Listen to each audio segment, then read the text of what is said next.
नमस्कार, म चाहिँ Kushal Gaire YES Europe MUN 3.0 federal parliament of Nepal अर्थात् सङ्घीय संसद प्रतिनिधि सभाको सभामुख स्पिकर।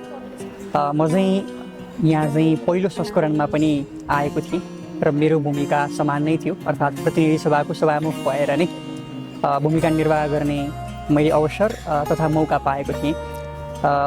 यसमा चाहिँ हामीले अहिले यो संस्करणमा चाहिँ हामीले अहिले देशको परिस्थिति, वर्तमान परिस्थितिलाई चाहिँ प्रतिबिम्बित हुने गरी हामीले केही विषयहरू छनौट गरेका छौँ।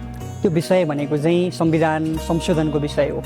हामीलाई थाहा छ अहिलेको समयमा देशमा चाहिँ प्रतिनिधि सभा विघटित अवस्थामा छ, तर हामीले चाहिँ प्रतिनिधि सभा बिउतिएको मानेर त्यो अजम्सन गरेर फागुन 21 पछाडिको प्रतिनिधि सभा यसलाई मानेर चाहिँ हामीले अबको प्रतिनिधि सभा जुन छ, अबको जुन नयाँ प्रतिनिधि सभाले चाहिँ यो संविधानमा चाहिँ के रचनात्मक संशोधनहरू गर्ने त्यसको बारेमा चाहिँ हामीले अग्रसरता लिएका छौँ।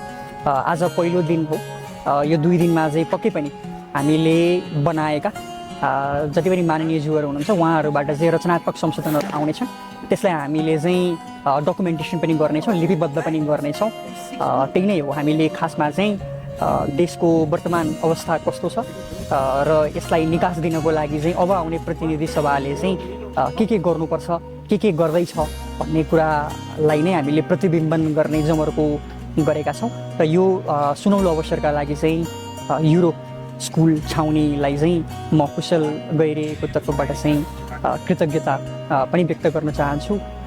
धन्यवाद।